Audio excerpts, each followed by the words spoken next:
আমি নারী, আমি মহীয়সী। আমার সুরে সুর বেঁধেছে জ্যোৎস্না বিনা নিদ্রাবিহীন শশী। আমি নইলে মিথ্যে হতো সন্ধ্যা তারা ওঠা, মিথ্যে হতো কাননে ফুল ফোটা। রবীন্দ্রসৃষ্ট নবজাগরণের নারী চরিত্ররা কেবল মমতাময়ী নয়, তারা ব্যক্তিত্বে স্বাধীন চেতা, প্রগতিশীল। আজও সমাজে যখন নারীদের অবহেলা, বৈষম্য, পরাধীনতার মুখোমুখি হতে হয়, সেখানে রবীন্দ্রনাথের সৃষ্ট নারীরাই হয়ে ওঠে প্রেরণা, হয়ে ওঠে এক নতুন আলো।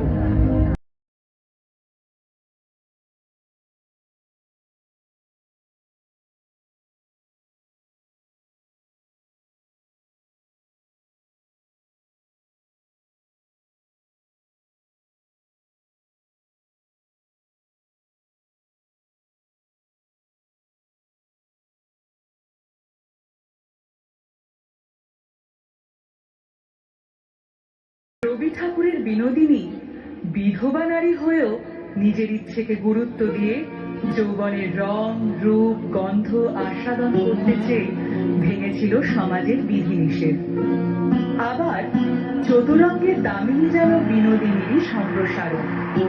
পুরুষতন্ত্রকে বুড়ো আঙুল দেখিয়ে রবি ঠাকুরের কলমে সে বৈধব্য কাটিয়ে নতুন ভাবে শুরু করেছিল জীবন, নতুন জীবন সঙ্গীর সঙ্গে।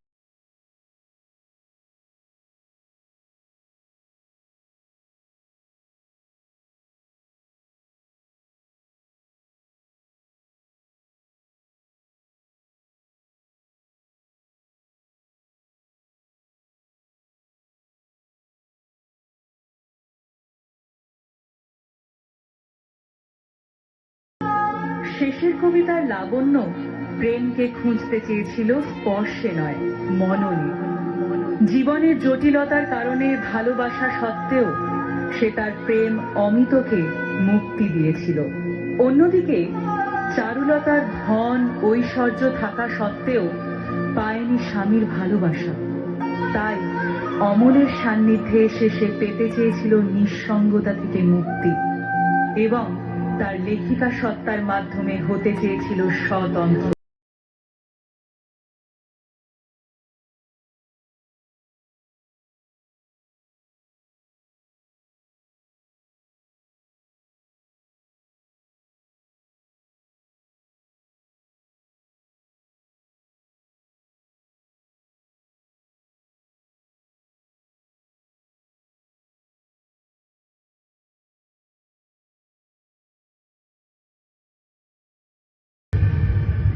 প্রকৃতি সে অস্পৃশ্য, সমাজের চোখে অবহেলিত, কিন্তু তার মধ্যে দিয়ে রবি ঠাকুর প্রকাশ করলেন এক নারীর গভীর আত্মমর্যাদা ও মানবিকতা, যে সামাজিক বিভেদের ঊর্ধ্বে গিয়ে অর্জন করল স্বীকৃতি।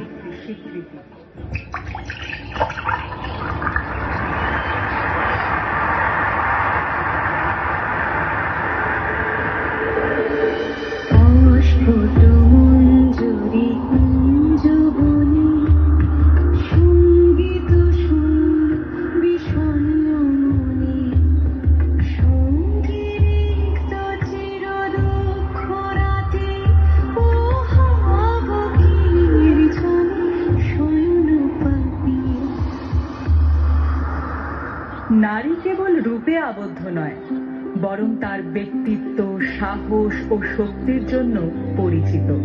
পুরুষের মতো লালিত হলেও চিত্রাঙ্গদাকে তার নিজের নারী পরিচয় ও অধিকারের জন্য লড়াই করিয়েছেন রবি ঠাকুর, যা আজও করে চলেছে অনেক নারী। আমি চিত্রাঙ্গদা, আমি রাজেন্দ্র নন্দিনী, নহি দেবী, নহি সামান্য নারী।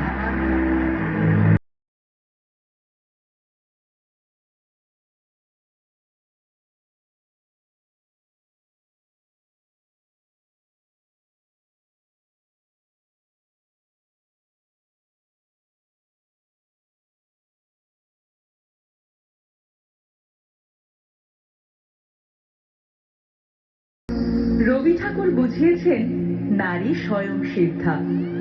তারা কারুর ওপর নির্ভরশীল নয়, বরং তাদেরই উপর দাঁড়িয়ে আছে পরিবার, এই সমাজ, এই দেশ, এই গোটা পৃথিবী।